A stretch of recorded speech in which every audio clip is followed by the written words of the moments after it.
제가 말씀을 봉독하겠습니다. 우리 주 예수 그리스도의 아버지 하나님을 찬송하리로다. 그의 많으신 긍휼대로 예수 그리스도를 죽은 자 가운데서 부활하게 하심으로 말미암아 우리를 거듭나게 하사 산 소망이 있게 하시며 썩지 않고 더럽지 않고 쇠하지 아니하는 유업을 있게 하시나니 곧 너희를 위하여 하늘에 간직하신 것이라. 너희는 말세에 나타내기로 예비하신 구원을 얻기 위하여 믿음으로 말미암아 하나님의 능력으로 보호하심을 받았느니라. 그러므로 너희가 이제 여러 가지 시험으로 말미암아 잠깐 근심하게 되지 않을 수 없으나 오히려 크게 기뻐하는도다. 너희 믿음의 확실함은 불로 연단하여도 없어질 금보다 더 귀하여 예수 그리스도께서 나타나실 때에 칭찬과 영광과 존귀를 얻게 할 것이니라. 예수를 너희가 보지 못하였으나 사랑하는도다. 이제도 보지 못하나 믿고 말할 수 없는 영광스러운 즐거움으로 기뻐하니 믿음의 결국 곧 영원 구원을 받음이라. 아멘. 우리 말씀을 나누기 앞서 서로 기쁜 마음으로 축복과 평화 인사를 같이 나누겠습니다. 오늘은 이렇게 인사 나눌까요? 예수 부활의 증인이 됩시다. 이렇게 인사 나누겠습니다. 예수 부활의 증인이 됩시다. 예수 부활의 증인이 됩시다. 예수님의 예수 부활의 증인이 되는 부활절기를 우리가 보내야 하겠습니다. 우리가 지금 부활절기를 교회력에 따라서 부활절기를 보내고 있는데 부활절은 부활주일 한 주간으로 끝나는 것이 아닙니다. 부활하신 예수님은 이 땅에 50여일을 계시다가 승천하신 것으로 성경에 이제 전해지고 있는데요.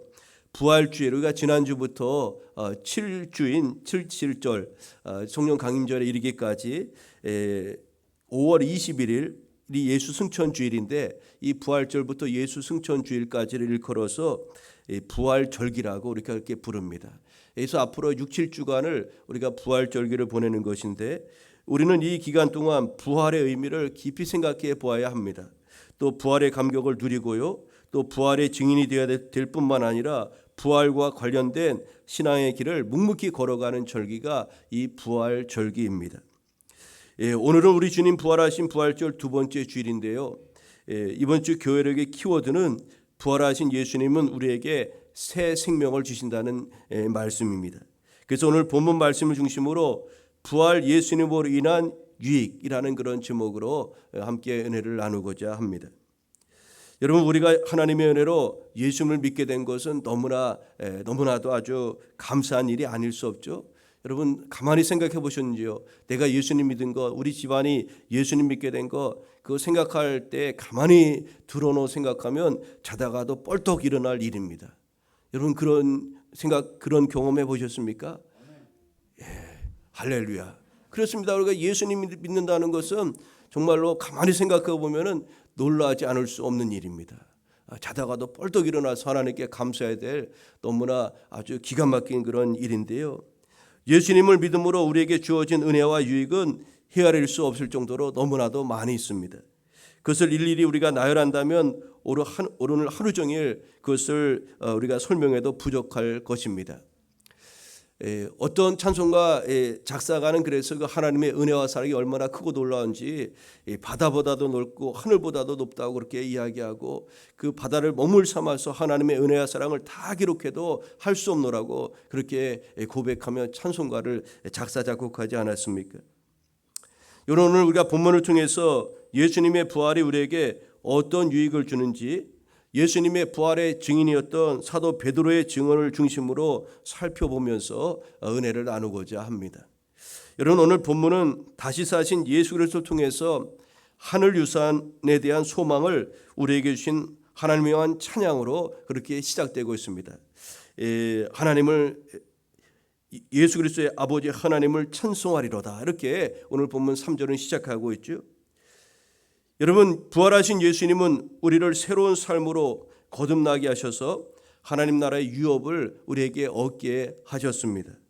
베드로는 그런 하나님을 이렇게 고백합니다.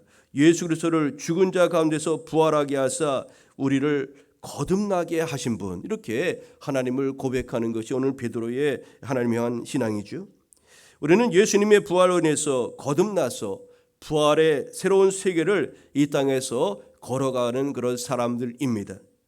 부활하신 예수님으로 인해서 거듭난 성도로서 우리가 누릴 수 있는 그런 여러 가지 은혜와 유익들, 그것이 무엇인지를 오늘 몇 가지를 같이 나누고자 합니다. 첫째로 예수님의 부활로 우리에게 주어진 그런 은혜와 유익인데, 그것은 산 소망의 유업을 우리로 얻게 하셨다는 겁니다.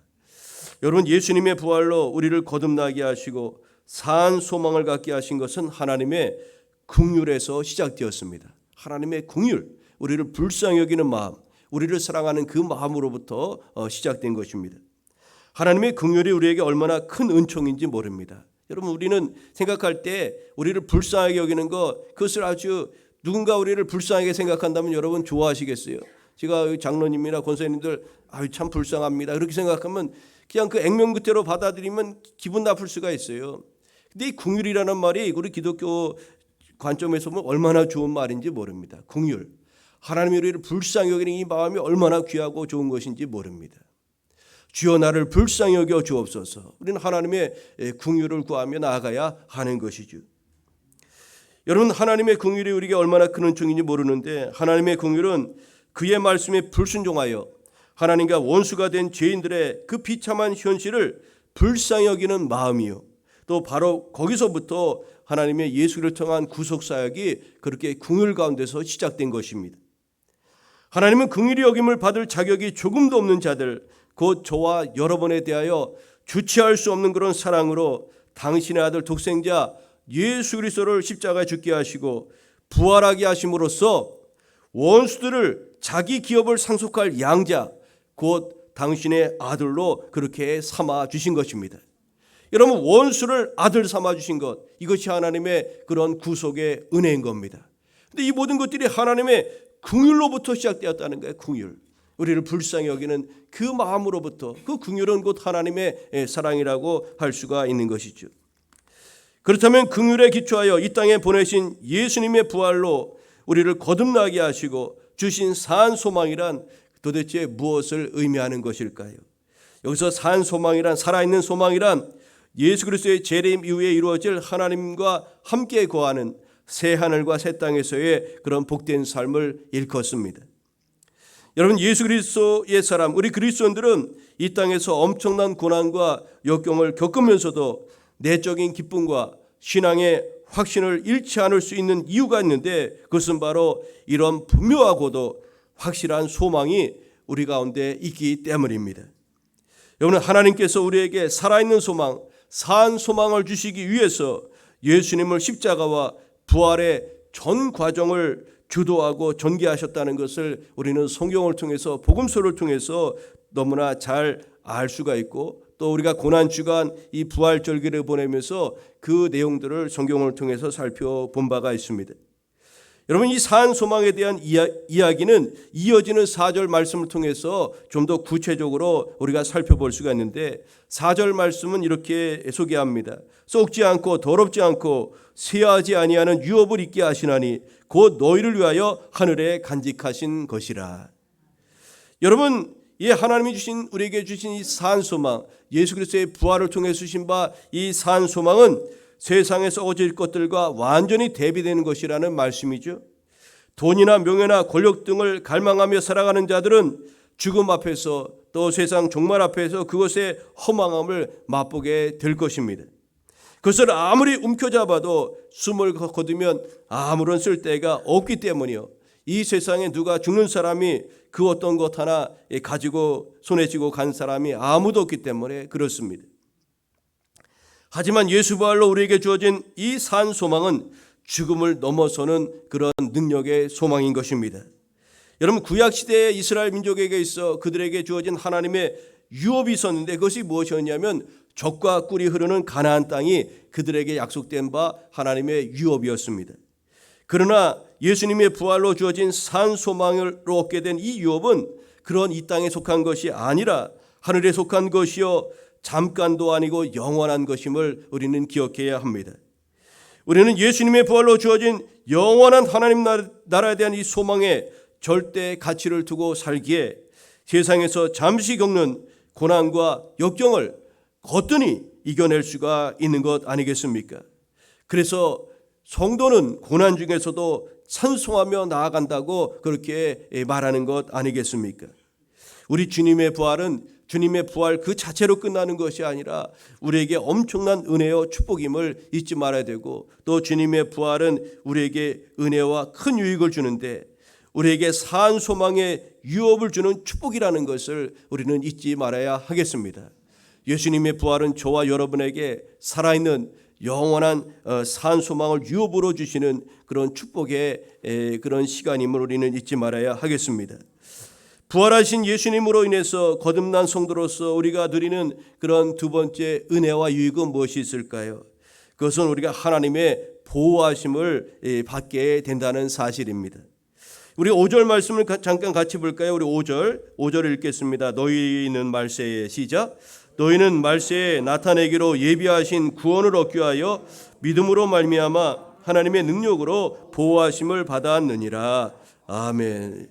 여러분, 하나님께서는 우리가 예비된 구원을 믿음으로 받게 하시려고 끝까지 우리를 지키시고 보호하여 주시는 분임을 오늘 5절에 이렇게 말씀하고 있는 거죠.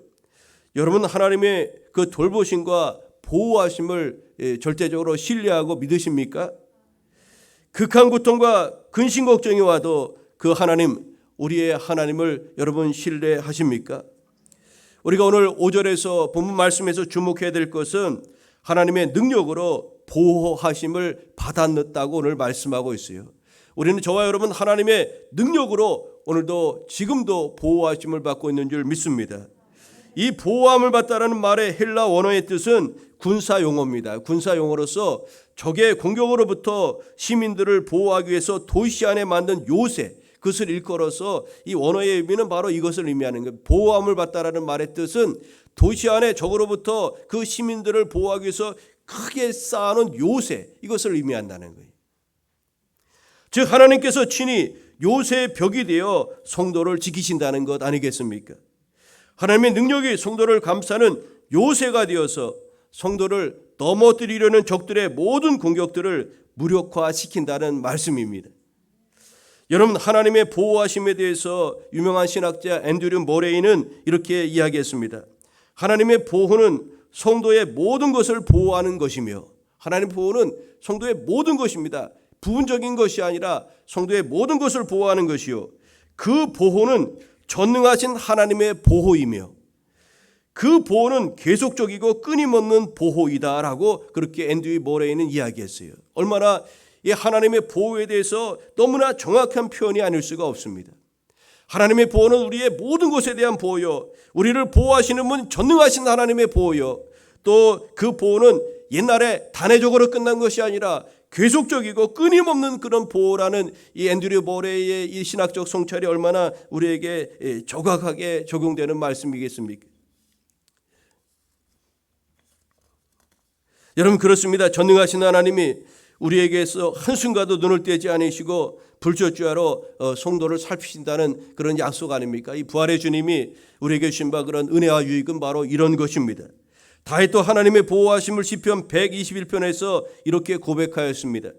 이스라엘을 지키시는 이는 졸지도 아니하시고 주무시지도 아니하시리로다. 여호와는 너를 지키시는 이시라. 여호와께서 네 오른쪽에서 네 그늘이 되시나니 낮의 해가 너를 상하게 하지 아니하며 밤의 달도 너를 해치지 아니하리로다. 여러분, 다윗이 하나님의 그 자신의 생애 속에서 하나님이 자신을 보호하고 지키신 것들을 경험적으로 고백한 그런 고백의 시 아닙니까? 여러분, 그렇다면 하나님께서 왜 이렇게 우리를 지키시고 보호하시는 것일까요? 저와 여러분을 하나님께서 왜 보호해 주시는 것일까요? 그 이유는 저와 여러분이 그만큼 하나님께 소중한 존재이기 때문에 그렇습니다. 오늘 거룩한 주일, 저와 여러분이 오늘 하나님이 우리를 얼마나 사랑하시고 존귀하게 여겨주는지 우리의 자존감을 회복하는 이 부활절 두 번째 주일이 되길 소망합니다. 여러분, 우리가 소중하지 않다면 어찌 독생자 예수님을 십자가에 달려 죽도록 하나님께서 그렇게 내버려 두셨겠습니까? 예수님의 십자가는 하나님이 우리를 소중하게 여기신다는, 죽기까지 사랑하신다는 그런 방증인 것입니다. 그리고 그 사실을 믿음으로 우리는 하나님의 자녀가 되었으니 하나님께 우리는 얼마나 큰 기쁨이 되겠습니까? 우리는 예수님을 십자가에 내어주기까지 소중하게 여기시는 하나님의 보험을 1호라는 것을 여러분 잊지 마시기를 바랍니다. 우리 스스로에게 선포하시길 바랍니다. 나는 하나님의 보험을 1호입니다. 시작. 나는 하나님의 보험을 1호입니다. 여러분 우리나라에 보험을 1호, 국보 이런 것들이 다 있는데 하나님이 저와 여러분 얼마나 사랑하셨으면 독생자 예수님을 내어주기까지 죽기까지 그렇게 십자가 그런 구속의 사랑을 베푸셨겠습니까? 적당히 사랑하면 그렇게 할 수가 없는 겁니다. 정말 우리를 보험을 1호처럼 대우하시고 여겨주시기에 그렇게 독생자 예수 가장 소중한 분 예수 그리스도를 우리 가운데 내어주신 것 아닙니까? 그러므로 우리를 능력으로 보호하시는 하나님을 신뢰하며 최종적 구원에 이르기까지 우리는 견고한 믿음을 지켜 나아가야 하겠습니다. 여러분 부활의 주님으로부터 우리가 얻게 되는 유익은 하나님의 절대적인 보호하심과 함께하심입니다. 우리가 그 사실을 잊지 마시고 부활의 주님을 늘 기억하며 살아가는 교회 여러분 되시기를 소망합니다. 우리 부활하신 예수님으로 인해서 거듭난 성도로서 저와 여러분이 누릴 수 있는 그런 은혜와 유익은 무엇이 또 있을까요? 근심보다 더 큰 기쁨을 우리로 누리게 하신다는 겁니다. 여러분 부활절 신앙이 부활신앙은 제가 금요일 시간에도 말씀드렸지만 세 가지를 우리가 지속적으로 우리가 감당하며 나아가야 합니다. 부활신앙에는 세 가지를 잊지 말아야 됩니다. 첫째는 기뻐하는 겁니다. 같이 볼까요? 기뻐합시다. 시작. 두 번째는 감사해야 됩니다. 여러분 우리를 구원하시고 부활의 영광에 참여하게 하신 그 하나님 생각하며 우리 주님 생각하며 감사해야 됩니다. 이 부활절기의 신앙은 기뻐하는 신앙이요 또 감사하는 신앙이요. 세 번째는 감격하는 신앙입니다. 감격합시다. 시작. 감격합시다. 놀라워라. 놀라워라. 주님 너무나 고맙습니다. 어쩜 이러실 수가 있습니까? 여러분 이 부활절기에는 이 감격이 우리에게 있어야 됩니다. 기뻐하고 감사하고 감격을 가지고 이 부활절기 여러분 앞으로 6, 7주간을 그렇게 보내야 되는 겁니다. 이 부활절기에는.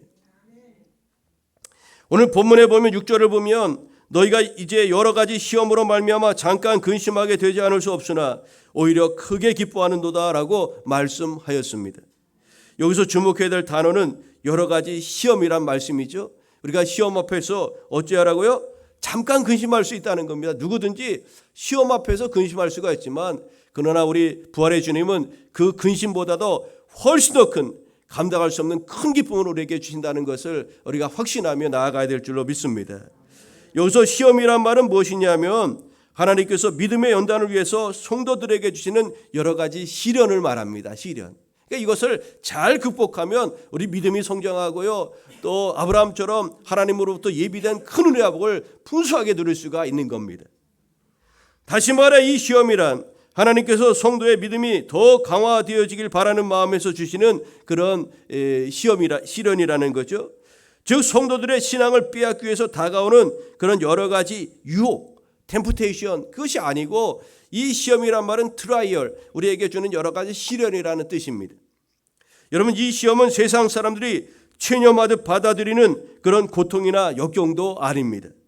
이 시험은 성도들의 신앙 성숙을 위한 분명한 목적을 가지고 베풀어지는 하나님의 사랑 또한 하나님의 훈련 방식이라고 할 수가 있는 것이죠.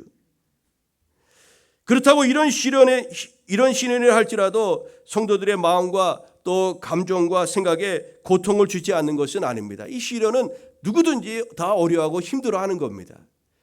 여러분 크고 작은 시련 할 것 없어요. 어떤 시련이라도 다 어려움이 있고 힘들고 고난이 있는 거죠. 성경은 분명히 말씀합니다.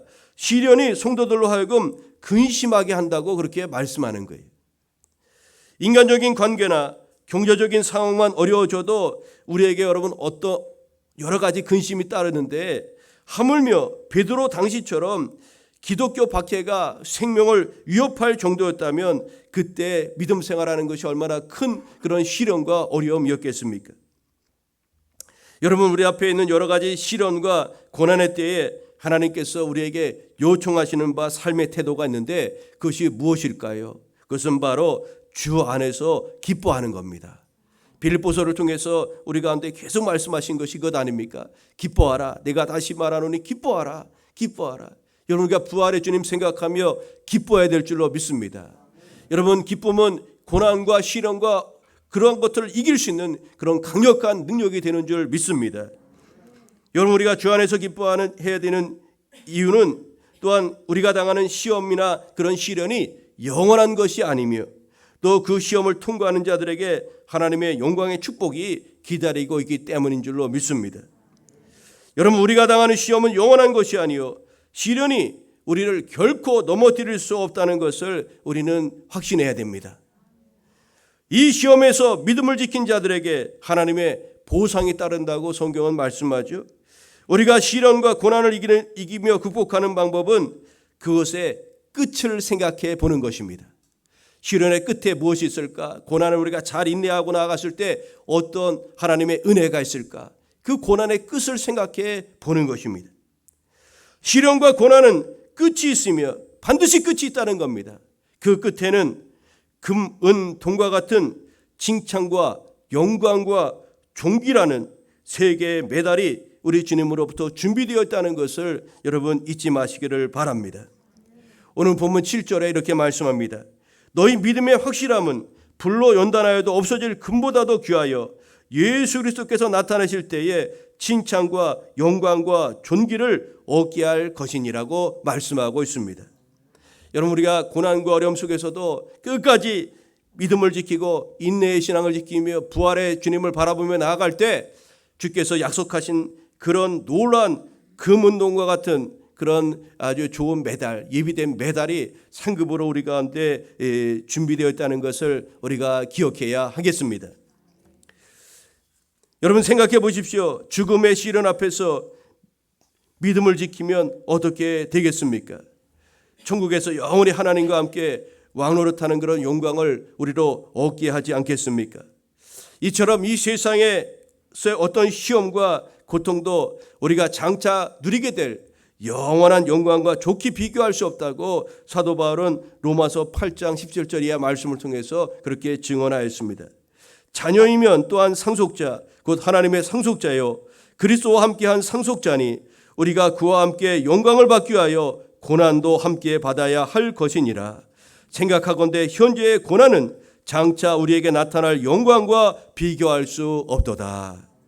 여러분, 오늘 우리가 부활의 주님을 섬기고 그 부활의 주님을 나의 하나님으로 믿고 신뢰하고 나아가는 이 믿음의 과정들, 또 그 신앙을 지키고 주님을 의지하고 나아가는 삶의 여정 속에서 우리 앞에 있는 그런 시련과 고난들, 그 끝자락에는 분명한 영광과 하나님의 함께하심의 은혜가 있음을 우리는 확신하며 나아가야 하겠습니다. 어떤 사람이 들판을 걷다가 갑자기 아주 큰 회오리 바람을 만났습니다. 그리고 천둥번개로 치는 그런 아주 굳은 날을 맞았어요. 여러분도 이렇게 여름에 갑작스럽게 찾아온 그런 폭우 앞에서 그런 경험해 보신 적 있으실 겁니다. 그래서 그가 어찌할 바를 모르다가 이 들판인데 어디 피할 길도 없고 그래서 어찌할 바 모르다가 가까이 막 뛰어다니다 보니까 작은 바위 틈을 만나게 되었어요. 여러분, 그는 그 바위 밑에서 누구도 깰 수 없는 그런 아주 참된 평안과 안식을 누리게 되었습니다. 그리고 그가 그곳에서 그 자리에서 만든 찬송가가 있었는데 만세발력 반석 열린이라는 찬송가 494장의 그 아름다운 찬송가를 그렇게 지었다고 합니다. 근심의 비바람은 우리 삶에 멈추지 않지만 그 비바람은 오히려 부활을 살아가는 우리에게 큰 기쁨을 누리는 그런 영적 훈련이 되는 것입니다. 여러분, 이제 말씀 오늘 결론을 맺고자 합니다. 예수님께서 부활하시고 제자들에게 찾아오셨어요. 근데 제자 중에 한 사람이었던 도마는 그 자리에 없었습니다. 도마는 예수님의 손과 발의 못자국과 옆구리의 창자국을 보고 또 만져보지 않고서는 그 예수님의 부활을 믿을 수 없노라고 그렇게 제자들에게 말하였습니다. 일주일 후에 8일 후에 예수께서 부활하신 주님이 다시 그 제자들에게 찾아오셔서 도마에게 먼저 예수님의 그 고난의 흔적을 보여주시고 도마에게 만져보라고 말씀하였습니다. 내 손을 내밀어 내 손의 못자국을 만져보고 내 옆구리의 창자국을 만져보라고 예수님이 도마에게 말씀하셨어요. 그러면서 예수님이 그 아주 중요한 말씀을 도마에게 또 우리 말씀 앞에서 우리에게 또 전해 주셨는데 그 말씀이 무엇이냐면 너는 나를 본고로 믿느냐 보지 못하고 믿는 자들은 복되도다 하시니라고 이런 말씀을 하셨습니다. 손과 옆구리를 만져보지도 않고서도 주님과 주님의 말씀을 믿는 신앙을 가지라는 그런 우리 주님의 가르침 아니겠습니까? 여러분 저와 여러분이 예수님을 본 사람이 우리 중에 아무도 없어요. 예수님의 손과 발에 못자국 만져보신 분 계십니까? 예수님 옆구리에 창자국에 손을 넣어보신 분이 혹시 계십니까? 여러분 우리는 그런 것을 보지 않고도 예수님이 우리의 구세주 되신가 또 주님께서 죽으셨다가 약속대로 3일 만에 살아나셨다는 이 부활신앙을 믿는 것 아닙니까? 나를 보지 못하고 믿는 자들이 복되도다 우리 주님께서 이렇게 말씀하셨습니다. 여러분 오늘 현대인들은 어떻습니까? 경험주의, 실증주의 이런 것을 통해서 아주 과학적으로 증명된 것들만은 믿으려고 하지 않습니까? 우리는 경험되지 않은 그런 천국이나 부활 등에 대해서 쉽게 믿으려는 경향이 우리 현대인들에게는 많이 부족합니다. 이것은 비단 예수님을 믿는다고 하는 사람들 중에서도 이런 것들에 대해서 회의적으로 생각하는 분들이 의외로 많이 있다는 겁니다. 그러나 여러분 예수님의 부활은 너무나 분명한 것이요. 이 부활은 우리에게 엄청난 은혜와 유익을 주는 그런 사실임을 잊지 말아야 하겠습니다. 오늘 우리가 읽은 본문 9절의 말씀은 오늘 우리가 읽은 3절부터 8절 말씀의 결론입니다. 우리 9절 말씀을 같이 한번 읽어볼까요? 믿음의 결국 시작. 믿음의 결국 곧 영혼의 구원을 받음이라. 여러분 우리가 예수님을 본 적도 없지만 사랑하고 믿음을 가질 때 궁극적으로는 믿음의 결국 곧 영혼의 구원을 받게 된다고 오늘 우리 가운데 말씀하고 있는 것입니다. 우리는 과거 예수님을 영접하여 하나님의 자녀가 되었습니다. 현재적으로는 구원받은 하나님의 그런 보호하심을 그런 얻으며 우리가 살아가는 것 아닙니까? 부활의 주님이 지금도 우리를 보호하시고 함께 하시는 그런 은혜 속에서 살아가는 것 아닙니까? 미래적으로는 이 구원은 예수님의 재림 때에 완성될 최종적인 부활에 대한 그런 확실한 보장이 되는 것입니다. 즉 우리에게 예수 그리스도로 인한 구원은 과거나 현재나 미래의 모든 문제에 대한 확실한 답을 제시하는 것이라고 할 수가 있는 것입니다. 믿음에는 결국이 있습니다. 믿음에는 끝이 있는 겁니다. 우리 부활신앙 예수님이 우리 위해 십자가 달려 돌아가셨다고 부활하셨다는 이 부활신앙 이것을 믿는 믿음에는 결국이 있는데 그것은 바로 우리 영혼의 구원함을 얻는 것임을 우리는 잊지 말아야 하겠습니다. 예수님의 십자가 부활은 우리에게 엄청난 은혜와 유익을 줍니다. 우리에게 산 소망의 유업을 얻게 하시고요. 또 하나님의 절대적인 보호하심을 얻게 하십니다. 그뿐만 아니라 우리가 이 땅에 살아가는 동안 여러 가지 근심과 염려보다도 더 큰 기쁨과 은혜를 누리게 하시는 것이 예수님의 부활에 통해서 우리에게 주는 바 은혜와 또 유익이라고 할 수가 있을 것입니다. 부활절 두 번째 주간을 보내는 교회 여러분, 오늘 주님께서 주시는 이런 풍성한 또 은혜와 기쁨을 누리는 축복의 한 주간 되시기를 우리 주님의 이름으로 축복합니다.